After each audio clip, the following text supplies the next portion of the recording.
말씀 지난번 시간에는 주님이 심판주로 다시 오실 거에 대해서 말씀을 했습니다. 자, 오늘은 주님이 이 땅에 오신 것은 우리를 심판하러 오신 게 아니고 구원하러 오셨다고 성경은 말씀합니다. 그렇죠? 주님 자체가 이제 심판하러 오신 게 아니고 여기 본문에서도 그런 말씀을 하시죠. 세상을 구원받게 하기 위해서. 그래서 오늘 한 세 가지로 말씀을 드립니다. 먼저는 하나님이 우리를 사랑하신다.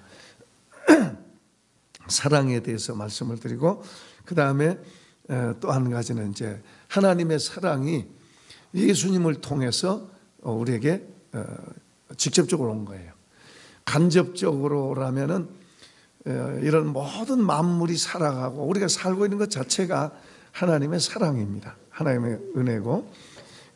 그런데 예수님을 통해서 직접적으로 우리가 개인적으로 각자 개인적으로 하나님의 사랑을 경험하고 그 하나님의 사랑을 우리가 입고 느끼고 그리고 하나님의 사랑으로 살아가게 되죠. 그 다음에 마지막으로는 이제 그 예수님 오신 목적이 영생입니다.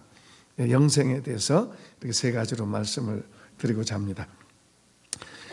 어떤 집에 딸이 아버지와 다투고 집을 나갔습니다. 그리고는 마음대로 살았어요. 집을 나가서 내 하고 싶은 대로 살았습니다. 그래서 세월이 지나서 몸도 마음도 다 상하고 지쳤습니다. 그리고 내가 잘못됐다고 생각될 때에는 아무것도 가진 것도 없고, 내가 잘못됐다고 생각할 때는 나는 모든 인생에 버림받은 자다. 또 아버지 집을 나온 것 자체가 내가 잘못됐다. 그때 깨달은 것은 깨달았지만은 이미 늦었습니다. 그러나 이제 자기를 그렇게 사랑해 주셨던 부모님을 생각합니다. 그리고 돌아가고 싶었습니다. 그런데 쉽게 돌아갈 수가 있는 게 아니죠. 그래서 편지를 썼습니다. 편지를 썼는데 그 편지 내용 속에다가 내가 집으로 돌아가고 싶습니다. 나는 환영받을 만한 자격이 없는 자입니다. 또 그렇게 망가졌습니다.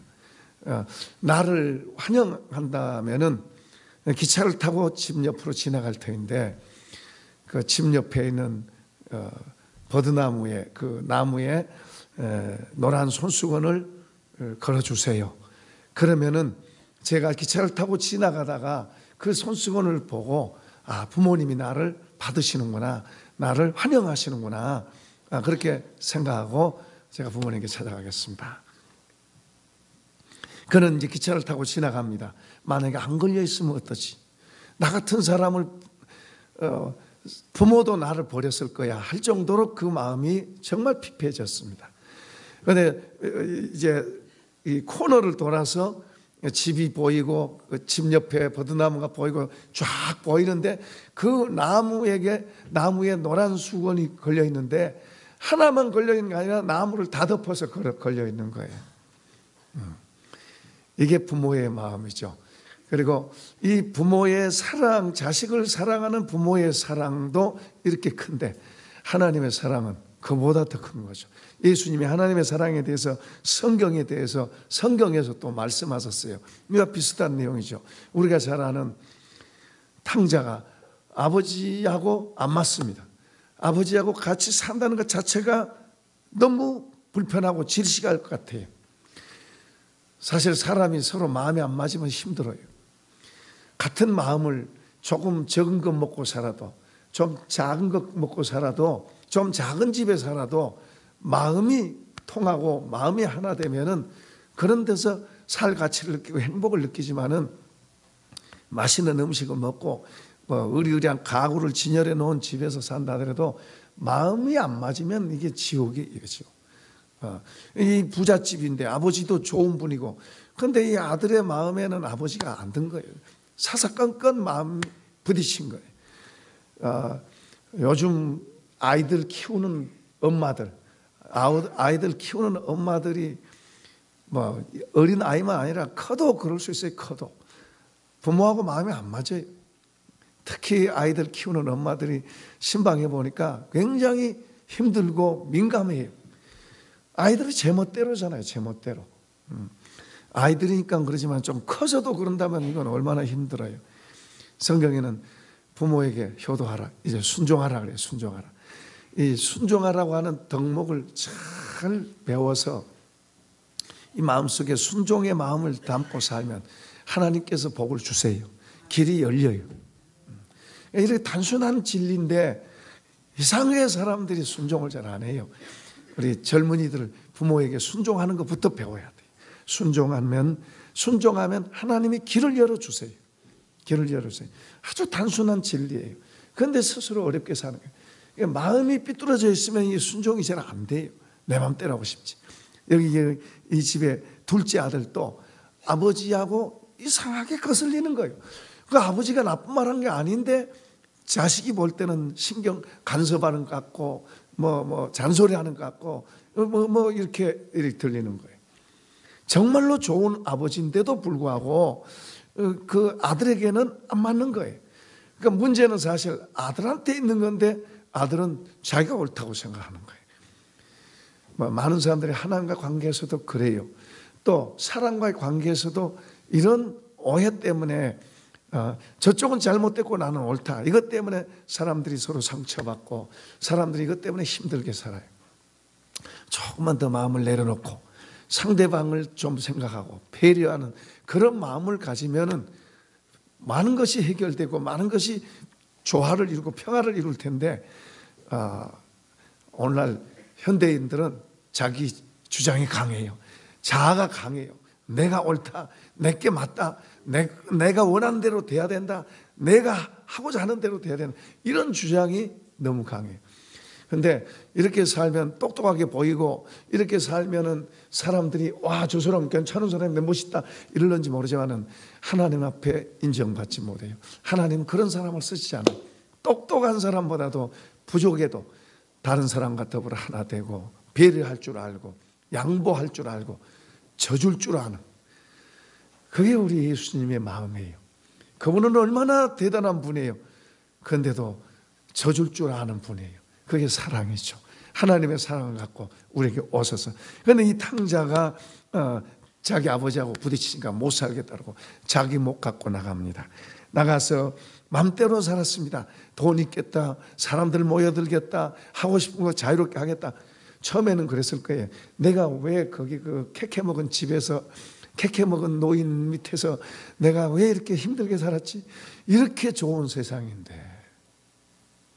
한번 해볼까요? 이렇게 좋은 세상인데.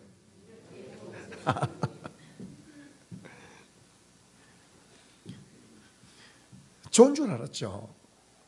돈 있고 마음대로 할 수 있잖아요. 자기가 하고 싶은 대로 하잖아요. 여러분, 사람이 자기 마음대로 하는 것이 좋은 것 같지만은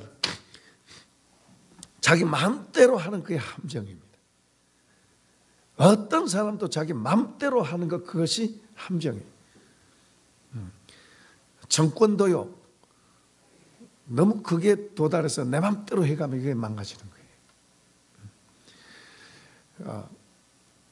어떤 사람도 어느 누구도 내 마음대로, 내 자유다, 내 마음대로, 그게 얼른 보기에는 좋을 것 같아요. 그러나 그건 짧게 생각한 사람이, 눈앞에 것만 보고 생각하는 사람이 그러고, 길게 보는 사람은, 지혜로운 사람은, 하늘의 지혜를 갖고 있는 사람은 내 마음대로가 아니라 서로 조화를 이루고 서로 양보하고 서로 하나 되게 하는, 이런 사람이 하늘의 지혜를 가는 사람이고 하늘의 도움을 받고 살게 될 줄로 믿습니다. 그가 내 마음대로 할 그 얼마 동안은 정말로 좋았어요. 왕 같았잖아요. 누구든지 다 자기 말에 듣는 것 같았어요. 얼마나 기분 좋아요. 그러나 오래가지 않았습니다. 이제 다 먹고 살기도 어려운 그런 상황, 굶어 죽게 된 그런 상황 속에서 그때서 이제 내가 틀렸구나, 내가 잘못됐구나, 내가 잘못 살았구나. 오래가지 않았어요. 그때 이제 아버지 집을 생각해요. 아버지가 좋은 분이었다. 아버지가 옳은 분이었다. 내가 틀렸다는 걸 생각할 때, 그때서 이제 아버지 옳음을 보게 되는 거예요. 우리 사람들이 참 너무 자기가 괜찮다고 살아가요. 내 괜찮다고 살아가요. 그러나 이제 어떤 한계에 부딪혀서 밑바닥으로 떨어지면 그때서 이제 내가 틀렸구나, 내가 잘못됐구나. 그때 깨달지만은 그때는 많은 아픔을 겪어야 되는 거예요. 아픔을 겪으면서라도 더 하늘의 지혜를 배우고 더 멀리 내다보는 걸 배울 수 있다면 그 아픔은 더 오히려 가치가 있는 거죠. 그래서 성경은 우리에게 고난이 유익이라 그래요. 고난이 나쁘다고 말하지 않아요. 고난이 유익이라고 그래요. 자, 그가 돌아올 수 없는 그런 사람인데 이제는 아들로서가 아닌 품꾼의 하나로서 살기 위해서 이대로 있다가는 굶어 죽을 것 같으니까 이제는 아버지 집으로 돌아가고 싶은 거예요. 그런데 아버지 집에 이제 아들로서는 자기 목 다 받아왔고 탕진했으니까 아들로서는 자격이 없어요. 못된 사람은 그래도 부모에게 그렇게 하면서도 부모에게 덤비고 부모가 안 해준다고 막 악을 행하고 심지어는 부모도 죽이고 그래요.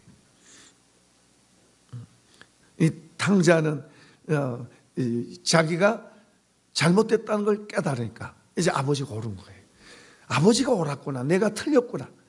집으로 돌아가지만 집에 자기 목숨 다 이제 자기가 썼으니까 이제는 아들로 자격이 아니라 그래도 살고 싶어서 품꾼의 하나로 좀 써주세요. 그러고 갔습니다.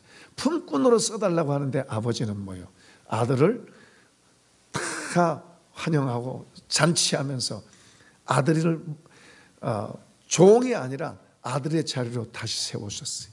예수님은 그것을 하나님이 우리에게 그렇게 하신다고 말씀. 우리가 아무리 잘못하고 아무리 우리가 어떤 죄를 지었고 어떤 잘못을 했어도 하나님은 그런 걸 다 묻지 아니하시고 깨닫고 회개하고 돌아오면 하나님 아버지는 다 받아 품으시는 줄로 믿습니다. 그걸 예수님이 말씀하신 거예요. 이런 하나님의 사랑에 이제 감동돼서 어떤 분이 작사를 했습니다. 우리 찬송가 있는 건데요. 어서 돌아오 어서, 어서 돌아오 어서. 지은 죄가 아무리 크고 무거워도 주님이 다 담당할 수 있다. 주님의 넓은 가슴은 하늘보다 넓고 넓어. 어서 돌아오 어서. 우리 주는 날마다 기다리신다.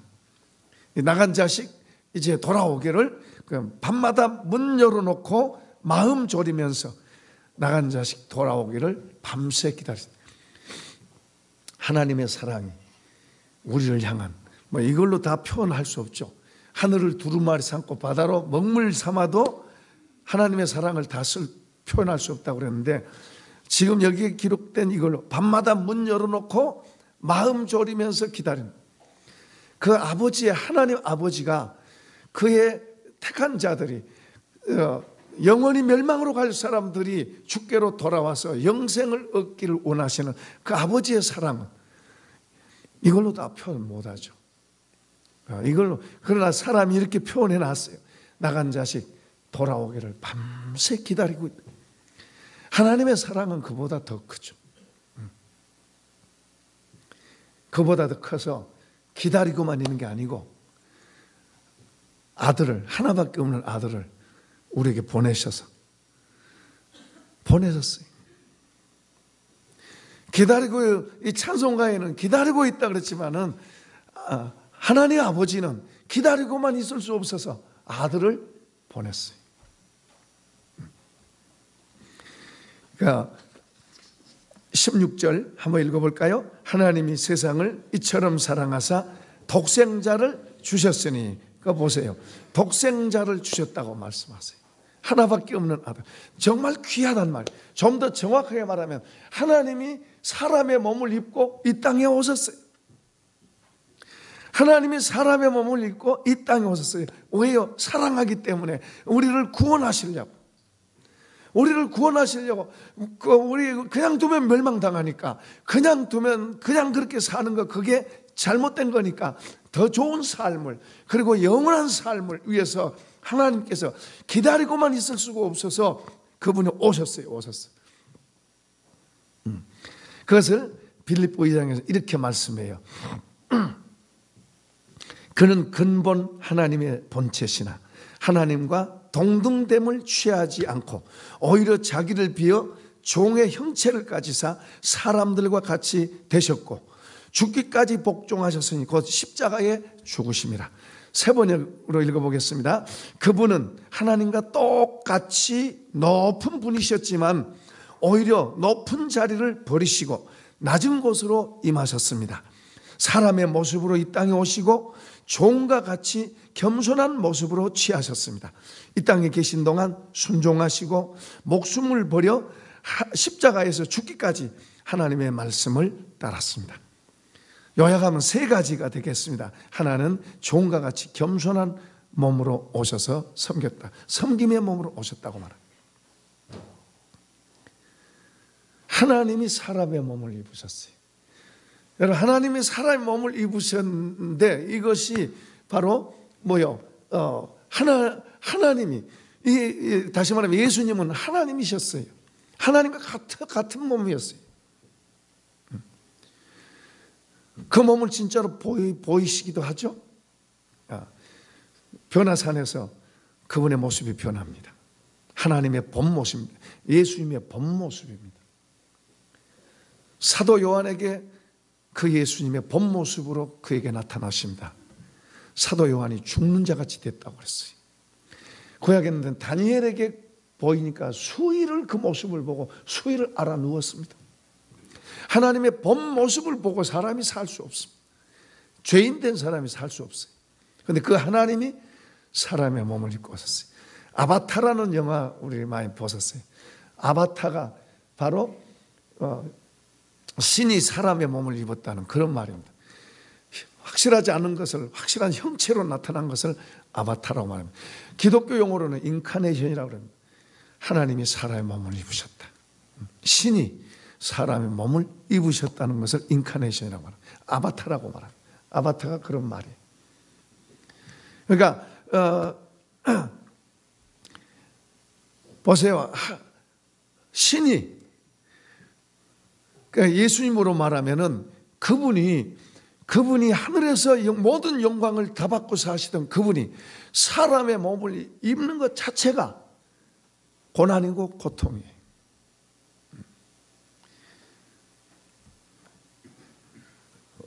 우리가 선교사가 나갑니다. 선교사가 뭐 많은 조건을 받고 나가기도 하지만 그러나 선교사로 나간다는 말은 무슨 말이에요?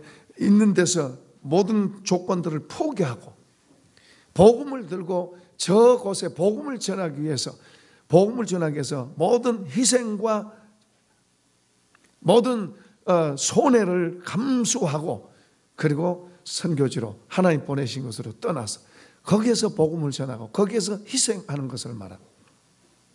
우리 주님이 하늘에서 이 땅에 오셔서 그렇게 하셨어요.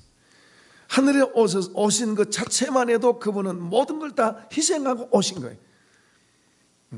우리 터키의 김성일 선교사님 거기도 뭐 테러 당하기도 하고 그러잖아요. 뭐 위험하잖아요. 거기는 선교지에 갈 때 서명합니다. 약속하는 그 약속에 내가 선교지에 가서 어떤 희생과 어떤 손해와 어떤 심지어 죽음을 당해도 하나도 무슨 이렇게 조건을 제시한다든지 대가를 요구하든지 전혀 그런 거 하지 않겠습니다. 그러고 서명하고 떠납니다. 그러니까 신실하게 그런 사람들은 신실하게 사역하고 참 귀하게 하는 거죠. 우리나라도 외국에서 미국에서 혹은 네덜란드에서 때로는 캐나다에서 이 선교사님들이 올 때 목숨 걸고 온 거예요.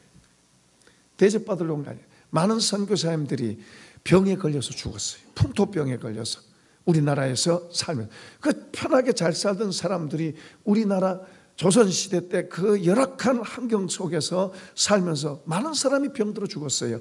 양화진에 가면, 우리 여기 양화진에 가면 그런 선교사의 무덤이 많이 있어요. 예수님께서 이 땅에 오신 것은 그 하늘의 영광을 뒤로하고 종의 형체를 입고 이곳에 오셨어요. 여기서 그분이 희생하면서 종의 형상을 입고 섬기고 그 다음에 순종의 삶을 살았습니다. 그분은 순종의 삶을 살았어요. 순종의 삶이, 우리 마음이 거칠기 때문에 순종이 쉽지 않아요. 순종이 쉬운 마음이 되면 참 복받을 마음이에요. 좋은 마음이에요. 우리는 순종이 잘 안 돼요. 거슬려요. 조금만 내 마음에 안 든 말 해도 튕겨나가요. 순종의 마음이 복이에요.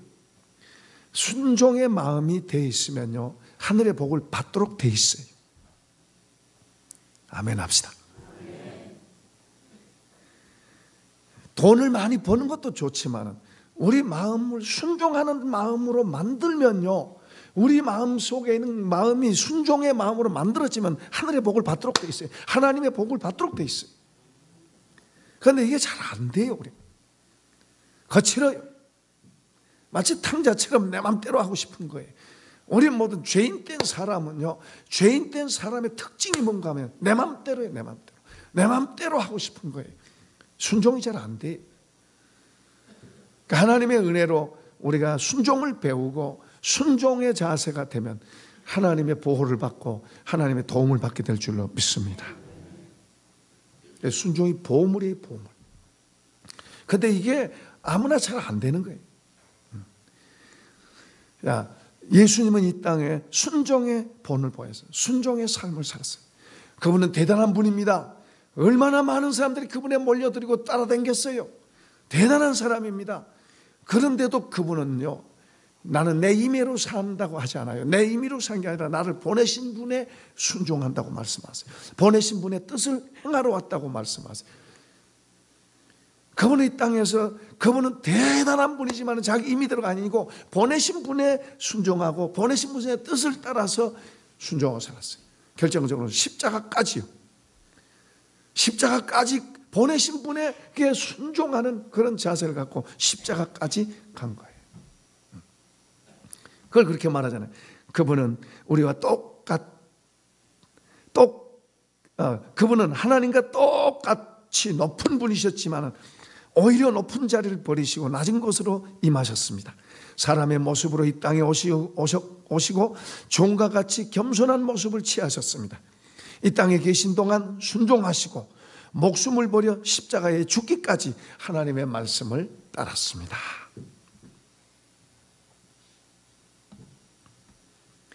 여러분, 정말 복 받고 싶으면요, 하늘의 복과 땅의 복 받고 싶으면 순종을 배우세요. 이게 어려워요. 쉽지 않아요. 이걸 배워야 돼요. 저도 처음에 교회 나갈 때요, 교회 처음에 나갈 때 말씀을 이렇게 들어보니까 좋기는 한데 저것을 내가 얻으려면은 순종을 안 하면 안 되겠구나, 그런 걸. 그래서 그걸 얻으려고요, 순종을 제가 결심을 했습니다. 집에서는 이제 아버지가 막 돌아가시고 어머니한테 순종해야 되겠다. 그리고는 교회에서는 전도사님한테 순종해야 되겠다. 정말로 순종했습니다. 정말 그런 결심을 하고 마음으로 순종했습니다.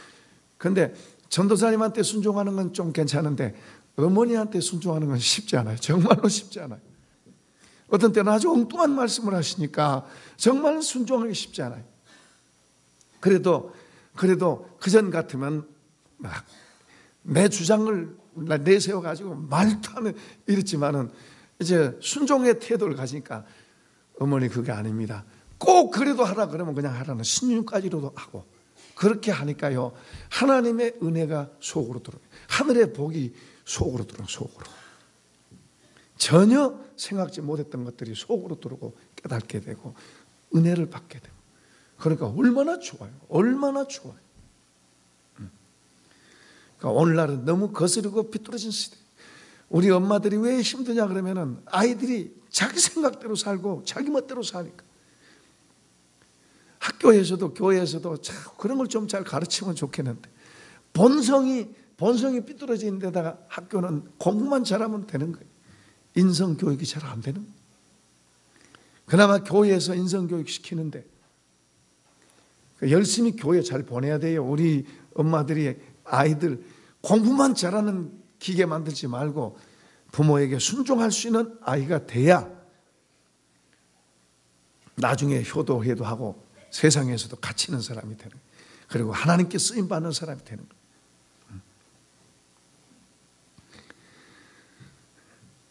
주님 말씀합니다. 건강한 사람에게 의사가 필요하지 않듯이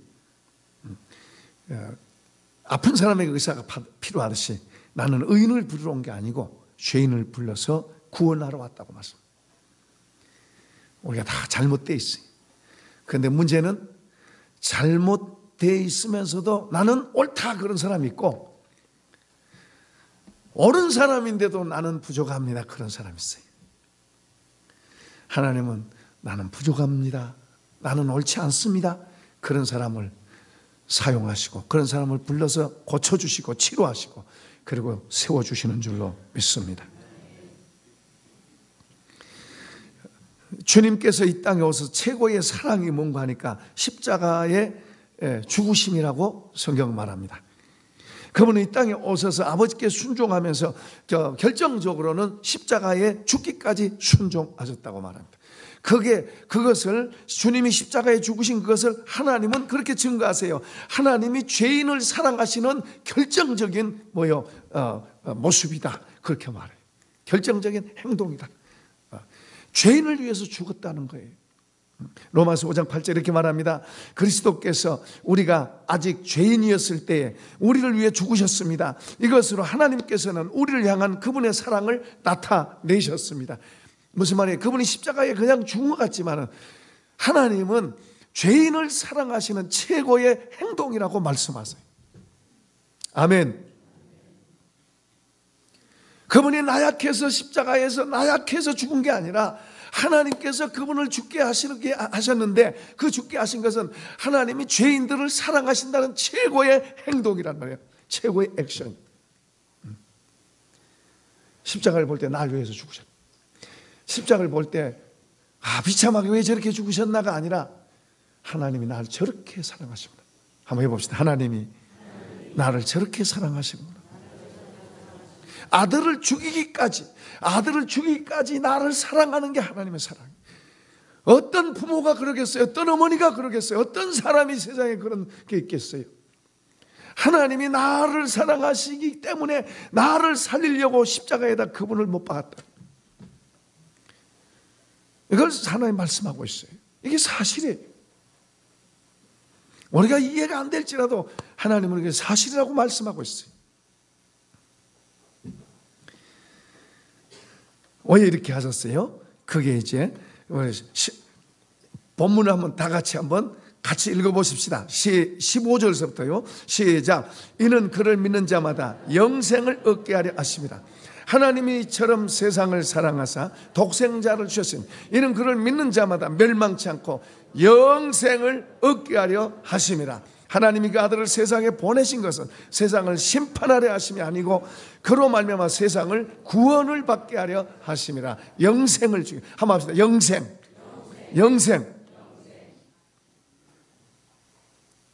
어떤 70이 넘은 분이 생일 잔치를 했습니다. 이분이 예수를 믿고 너무 감동한 사람이에요. 그 촛불을 껐잖아요. 촛불을 이제 생일 축하하기 위해서 촛불을 껐는데 7개 하고 몇 개 더 꼽아야 되는데 2개만 꼽아요. 2개.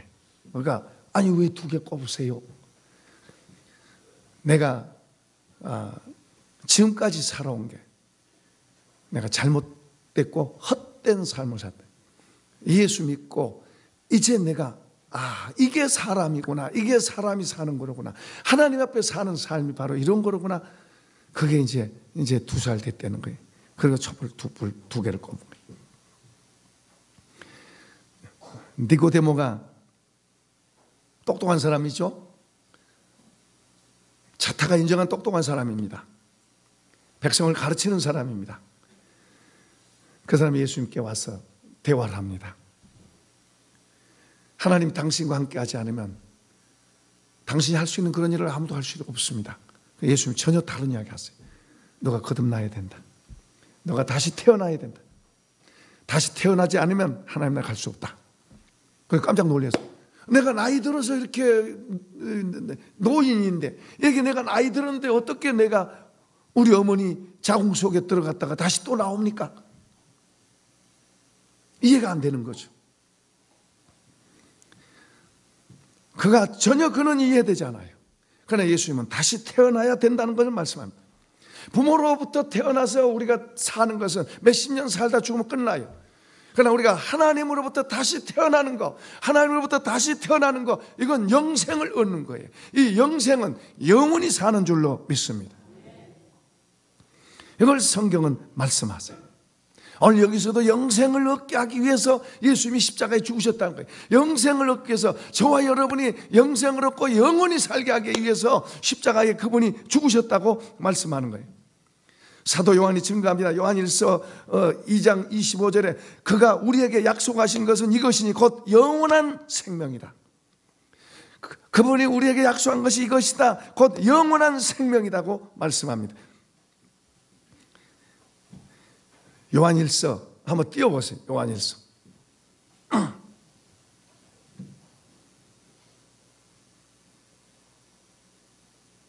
자, 한번 읽어보십시다. 시작. 또 증거는 이것이니 하나님이 우리에게 영생을 주신 것과 이 생명이 그의 아들 안에 있는 것이에요. 여기 보면 증거, 이 생명이 우리 안에 들어오면 그 증거가 있어요. 증거. 우리가 예수를 이렇게 믿고 와서 그분 앞에 와서 예배를 드리고 하는 것은 바로 우리가 영생을 갖고 있는 증거인 줄로 믿습니다. 영생. 자, 그 다음에 또 읽어봅시다. 12절이면 시작.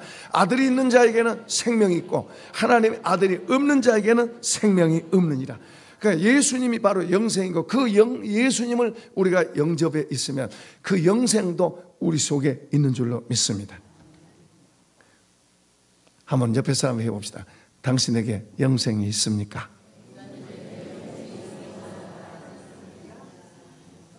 이제 자신 있게 한번 더 말해요. 내 안에 영생이 있습니다. 옆에 사람에게도 그렇게 합시다. 당신 속에도 영생이 있습니다. 여러분, 우리가 영생을 받은 거예요. 우리가 예수 믿는다는 건 단순하게 이 땅에서 복 받는 것도 좋아요. 뭐 편하게 잘 사는 것도 좋아요. 그러나 예수 믿는 것 때문에 잘 사는 게 아니라 잘 살기 원했지만 고난을 받을 수도 있어요. 예수 믿는 것 때문에 손해를 볼 수도 있어요. 잘 되기를 바랐지만 그렇지 않을 수도 있어요. 건강하기를 바랐는데 그렇지 않을 수도 있어요. 그러나 분명한 것은 영원한 생명을 갖고 있고 영생의 세계로 우리가 가게 될 줄로 믿습니다. 자, 이제 또 한 구절 더 띄워볼까요? 자, 읽어봅시다. 시작. 내가 진실로 진실로 너에게 이르노니 내 말을 듣고 나 보내신 이를 믿는 자는 영생을 얻었고 심판에 이르지 아니하나니 사망에서 생명으로 옮겼느니라. 여러분 보세요. 저를 보세요. 굉장히 중요한 얘기. 우리는 행동하는 것을 먼저 우리는 보고 말해요. 저 사람이 어떻게 착한 행동하면 와 착한 사람이다. 저 사람이 악한 행동하면 악한 사람이다. 우리는 행동 보고 말하지만 하나님은 우리 마음을 먼저 보세요. 제가 그 마음을 보고 그 마음이 나를 믿고 내 말을 믿는지 안 믿는지 그걸 보시는 거예요. 그러니까 하나님은 우리 마음을 먼저 보신 거예요. 우리 행동을 먼저 보신 게 아니라 우리 마음을 보세요. 그 마음이 하나님을 믿고 하나님 말씀한 걸 그 말씀을 믿는지 안 믿는지 이걸 먼저 보신 거예요. 그러니까 하나님은 우리는 겉 속은 잘 못 봐요. 겉에만 보고 말하지만 하나님은 우리 마음 속에 하나님을 믿는지 안 믿는지 그걸 먼저 보시는 거예요. 그러니까 우리가 주님이 말씀하신 그 말씀을 마음으로 우리가 듣고 그것을 우리가 마음으로 붙잡고 믿고 딱 붙잡아야 될 줄로 믿습니다. 그걸 붙잡아요. 그걸 놓치면 안 돼요.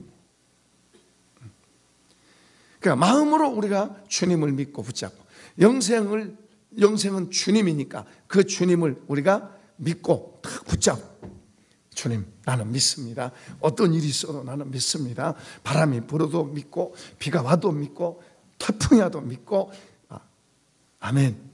주님을 우리가 마음으로 딱 믿는 거예요. 이게 이분이 영생. 이분이 없어지면 내게 영생이 없어져. 그러니까 이제 마지막 말씀합니다. 어제 이제 동네로 나갔습니다.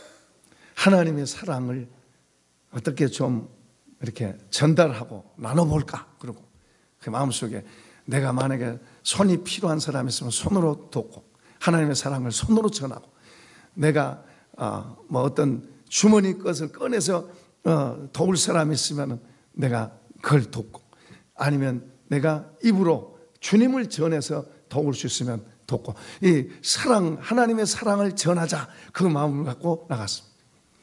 어떤 연세 드신 분을 만났어요. 그분이 그런 말 하더라고요. 운동선수였대요. 굉장히 건강했대요. 그 어느 날 갑자기 몸이 병들고 몸이 굉장히 약해지고, 그렇게 되는 걸 아무도 그렇게 생각 못했대요. 그 어느 날 그렇게 약해졌대요. 조금만 서 있어도 교회 오시라 그래도 교회 허리가 아파서 못 앉을 정도로 그렇게 몸이 약해진 거예요. 그래서 이제 우리 인생이라고 하는 건 그런 것입니다. 그래서 이제 영생에 대해서 이제 이야기를 했어요. 근데 죄의 문제가 나오니까 이분이 조금 이렇게 다른 데로 방향을 돌리더라고요. 죄 문제가 죄인이라고 인정하고 싶지가 않은 거예요. 근데 죄인이라고 인정돼야, 나는 죄인입니다, 내 힘으로는 할 수 없습니다, 주님 나를 도와주세요. 이분이 복음을 들었어요. 이분이 예수 믿으면은 천국 간다는 말을 듣고 이분이 알고 있더라고요. 그냥 원하는 마음이 있는 것 같아요. 그러나 죄는 인정하고 싶지가 않은 것 같아요. 나는 그래도 나름대로 잘 살았습니다, 나는 괜찮습니다, 그런 것 같아요. 근데 예수님은 죄인한테 필요하지, 나는 괜찮은 사람입니다, 그런 사람한테는 예수님 필요한 거 아니에요. 나는 죄인, 내 힘으로는 살 수 없습니다, 주님 나를 도와주세요, 나를 불쌍히 해주세요, 나는 죄인입니다, 나를 위해서 죽으신 주님을 내가 믿습니다, 나를 도와주세요. 그럴 때 그 주님이 나의 주가 되시고 나의 죄를 용서하시고 나의 영원한 생명이 되시는 줄로 믿습니다. 이 생명을 받은 사람들, 이제는 이 생명 예수잖아요. 예수님의 사랑을 예수님은 다른 사람에게 나눠줄 수 있는 그런 사람 되시기를 축복합니다. 축복합니다.